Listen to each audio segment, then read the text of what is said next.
Hoje nossa aula continua falando de funções inorgânicas, não é? Na última aula nós vimos os ácidos e as bases. E hoje a gente continua falando de óxidos e de sais. Para você se situar, não é? Lembra-se que para ter um ácido eu precisava de uma substância que apresenta o cátion H+.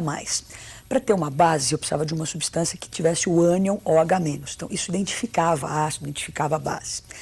Vamos começar a falar hoje de sais, né? E os sais não tem esse grupo que a gente chama de grupo funcional, algo que identifica a função. Então, num sal, eu vou ter um cátion qualquer associado a um ânion qualquer. Vamos observar a tela e ver essa fórmula geral de um sal.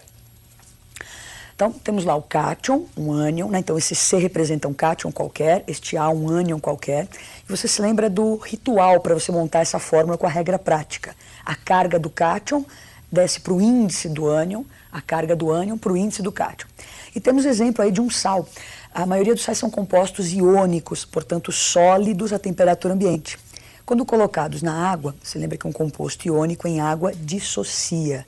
Lembra também que dissociar separa os íons. Então libera, no caso aí, o Na+, e o Cl-. Bom, como é que a gente vai dar um nome para esses sais, não é? A nomenclatura, primeiro se dá o nome do ânion, depois o nome do cátion. Se você observar a tela, para ficar mais claro, então nós temos, na hora de dar o nome de um sal, na fórmula veio primeiro o cátion, depois o ânion. Na hora de dar o nome, primeiro o nome do ânion, depois o nome do cátion. Então vamos perceber agora uma tabela com os principais sais e a sua aplicação.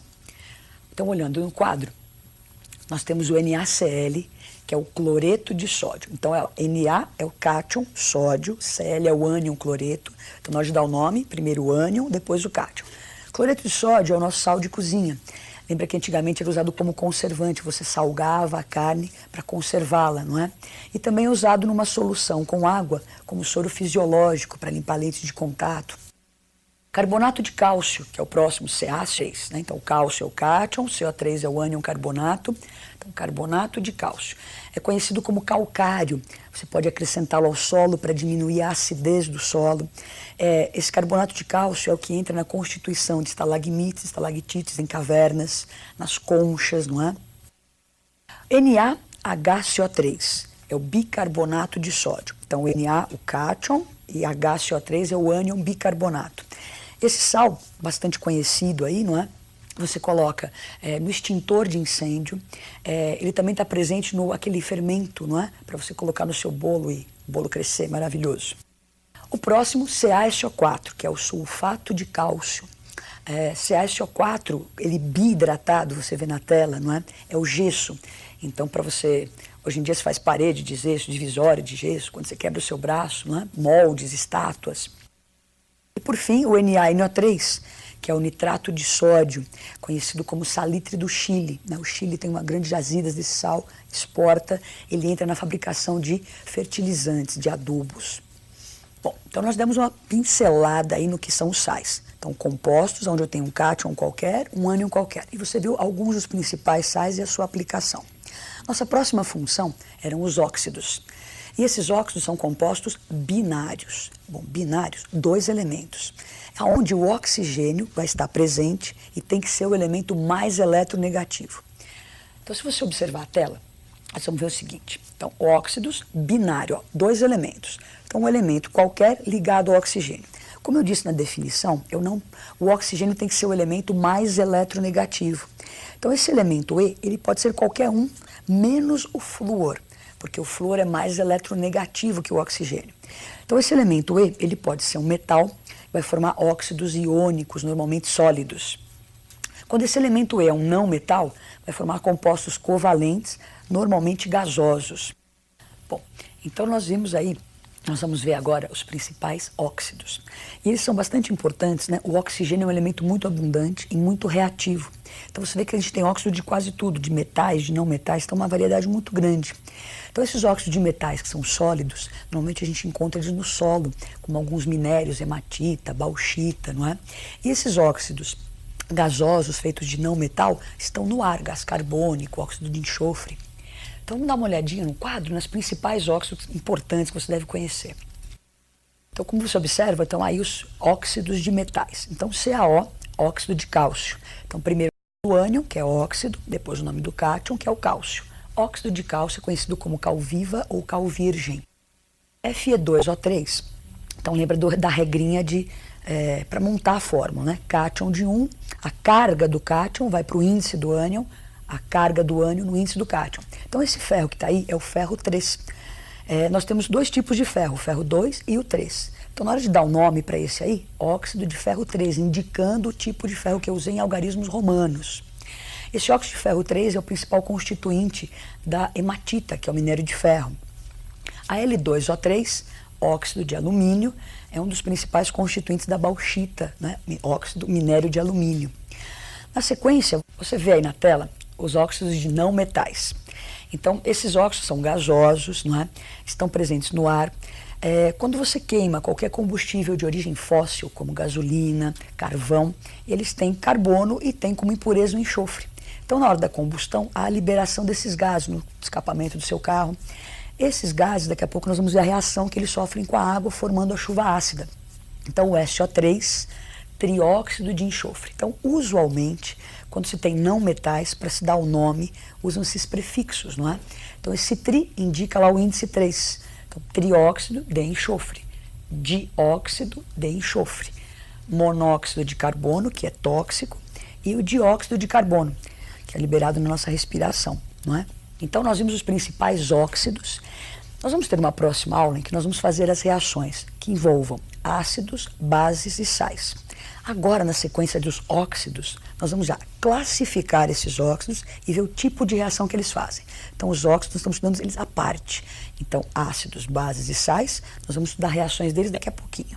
Então, nós vamos continuar falando de óxidos, classificando e vendo o tipo de reação que eles fazem. Então, vamos olhar para o quadro. Então, óxidos ácidos, né? Quem eu considero um óxido ácido? Se você olhar os exemplos, eu tenho o dióxido de carbono, né, o gás carbônico, e o trióxido de enxofre. São óxidos de não metais. Então, normalmente, óxidos ácidos são óxidos de não metal. Ao reagirem com a água, vão formar ácido, por isso são chamados de óxidos ácidos. Então, lembre que nós comentamos que esses gases são liberados do escapamento do seu carro. Com a água da chuva, dão origem a uma solução diluída de ácido, que é o que a gente chama de chuva ácida. Na sequência, você vê também que esses óxidos ácidos, eles podem reagir com uma base, já que eles têm caráter ácido. E você se lembra da última aula, ácido mais base dava sal e água. Então aí é um óxido ácido com uma base, vai dar também sal e água. Isso acontece se você, quando pinta a parede com cal, por exemplo, que é o hidróxido de cálcio, com o gás carbônico do ar, às vezes formam umas placas que vão descascando, né? Que são de carbonato de cálcio. Então, uma reação também bem importante. CO2 com CaOH2, formando carbonato de cálcio e água. Nós vamos também agora observar as reações de óxidos básicos. Então, acabamos de ver óxidos ácidos, agora os óxidos básicos. Então, se é um óxido básico, reage com a água e vai dar uma base. Se os óxidos ácidos eram de não metais, os óxidos básicos são feitos com metais, que nem o óxido de cálcio. Então, reagem com a água e formam uma base. Na sequência, se eles têm caráter básico, eles vão reagir com ácido, formando sal mais água. Então, está aí o CaO mais o HCl, formando sal, cloreto de cálcio e água. Bom, então, nós vimos definição de que é um sal, um pouquinho de óxidos, as reações que esses óxidos fazem. Agora nós vamos para os exercícios. Então, compare cloreto de potássio e cloreto de hidrogênio, que a gente pode chamar também de ácido clorídrico, né? Então, nós vamos comparar essas duas substâncias quanto ao tipo de ligação, quanto à dissolução deles em água e a função inorgânica que eles pertencem. Então, vamos resolver. O cloreto de potássio é o KCl, composto iônico. Por quê? Você se lembra que o potássio, metal alcalino, está na família 1A. Nos vestibulares, às vezes, eles te dão a tabela periódica no começo do exercício. Então, K, metal alcalino, cloro, um halogênio, um metal ligado a um não metal, a ligação iônica. Então, um composto iônico. Já embaixo, nós temos o HCl, o hidrogênio ligado a um não metal, portanto, a ligação covalente. A letrinha B pedia para nós discutirmos aí quanto à dissolução em água, não é? Então, o KCl, que já é um composto iônico, já é um aglomerado de íons, quando colocado em água, vai sofrer uma dissociação iônica, vai separar os íons. E você se lembra que ácidos em água ionizam, quer dizer, formam íons. Eles não estão presentes, a ligação é covalente. E na letrinha C, a que função inorgânica eles pertencem. Então nós temos aí o KCl, um sal, um cátion qualquer ligado a um ânion qualquer, e o HCl, cátion H+, um ácido. Então acabamos de ver um exercício bastante abrangente, não é? Falou de ligação, de tipo de dissolução. Agora vamos fazer um próximo exercício. Considere as reações do K2O com água e de SO3 com água. E nós vamos escrever as equações químicas dessas reações e indicar o nome e a fórmula do produto dessas reações. Então, olhando para a resolução, nós temos lá K2O. Então, vamos fazer uma reação com água. Então, você acaba de lembrar que óxido de potássio, potássio metal alcalino. Então, um óxido de metal é um óxido ácido ou básico. Óxido básico, óxido de metal. Vai reagir com água e vai dar uma base. Então, o nome é a fórmula KOH, hidróxido de potássio. Já o SO3 era um óxido de não metal. Nós caracterizamos de óxido ácido. Reage com a água e forma um ácido.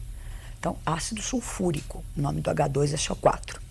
Então, um exercício simples, mas que envolve essas reações com óxidos, que são importantes, não é? Óxidos ácidos e óxidos básicos com água. Principalmente essas reações você deve se lembrar. Vamos fazer mais um exercício. A respiração de um astronauta numa nave espacial causa o aumento da concentração do dióxido de carbono na cabine. Esse dióxido de carbono, que é o CO2, não é? É continuamente eliminado através da reação química com um reagente apropriado. Qual dos reagentes a seguir é o mais indicado para retirar o dióxido de carbono da atmosfera da cabine? Então vamos ver as alternativas desse teste. Eu tenho gás carbônico, não é? Então eu podia remover esse gás carbônico com ácido sulfúrico, com hidróxido de lítio, ácido acético, água destilada ou fenol. Se você perceber na resolução, o dióxido de carbono que ele se refere no exercício é o CO2, que é um óxido ácido. Sendo um óxido ácido, para neutralizá-lo, eu precisaria de um óxido ou de alguma substância de caráter básico. Então, nas alternativas, a única substância que tem caráter básico é o hidróxido de lítio. Então, letrinha B. Bom, então hoje nós vimos os sais, os seus mais importantes, a sua aplicação, os óxidos, os mais importantes, a sua aplicação, reações com óxidos, principalmente com a água, fiquem atentos, não é? E, na sequência, nós vamos ver as reações, nas próximas aulas, as reações de ácidos, bases e sais. Então, até a próxima.